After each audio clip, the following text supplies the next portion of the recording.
Jean-Bernard avait trouvé sa voie très jeune. Groutier.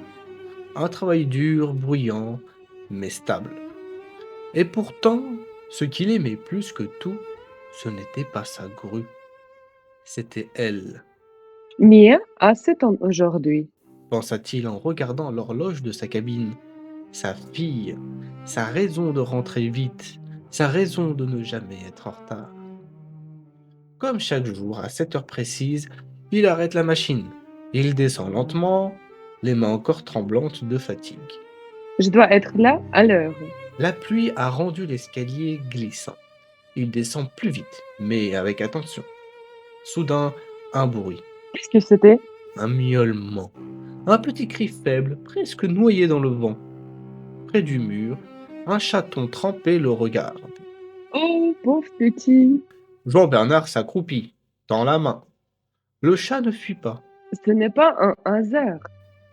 Il glisse l'animal sous sa veste. Viens, tu viens avec moi.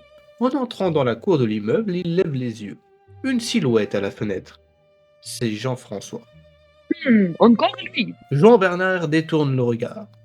Il ne veut pas de questions, il ne veut pas expliquer. Je passe par la fenêtre, comme avant, comme toujours. Et il monte sur le muret, attrape le rebord, ouvre doucement. La chambre est silencieuse. Mia, Chuchote-t-il. Il pose le chaton sur le lit, puis il se penche et tape doucement sur le mur. Mia, c'est papa. De l'autre côté de la cour, Jean-François observe. Ça recommence. Chaque année, toujours la même scène. Pourquoi elle rentre toujours par la fenêtre? C'est con. Murmure-t-il. Il hésite, puis se décide. Cette fois, je vais comprendre. Il installe une petite caméra face à la fenêtre, il vérifie l'angle, il recule. Si je me trompe, tant pis. Au moins, je serai fixé. 2 heures passent. Jean-François s'assoit devant son écran. Voyons. Les images sont banales. Puis, Hein? une silhouette apparaît. Mila? Elle sort lentement de l'ombre. Elle porte des vêtements trop grands. Ce manteau, c'est celui de son père. Son estomac se serre. La silhouette hésite, puis disparaît. Non. L'écran reste vide. À l'intérieur de l'appartement, il fait sombre. Aucune lumière. Nous sommes en 1927. Sur la table, un gâteau. Fabienne, la mère de Jean-Bernard, sourit. Joyeux anniversaire, ma chérie. Mia regarde le chaton. Il est à moi. Oui. Répond Jean-Bernard en souriant. Puis son visage devient sérieux. Mia, il faut qu'on te parle. Il s'assoit. Notre famille a un secret, Il marque une pause. un trésor. Vrai? Demande Mia. Oui, caché ici, quelque part. Puis son regard se durcit.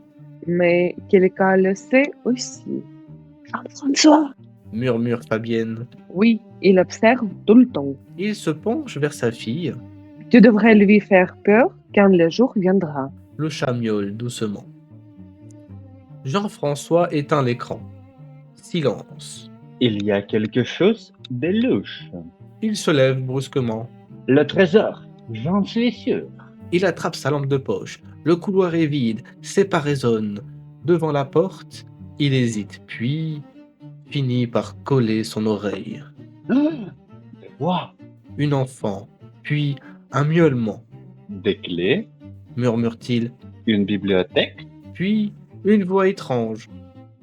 Peut-être dans les livres d'architecture. Jean-François retient son souffle. Je ne rêve pas. 4 pas s'éloignent. Je suis le seul à avoir compris. Il recule lentement. Et je ne laisserai pas passer ma chance cette fois-ci. Je suis riche.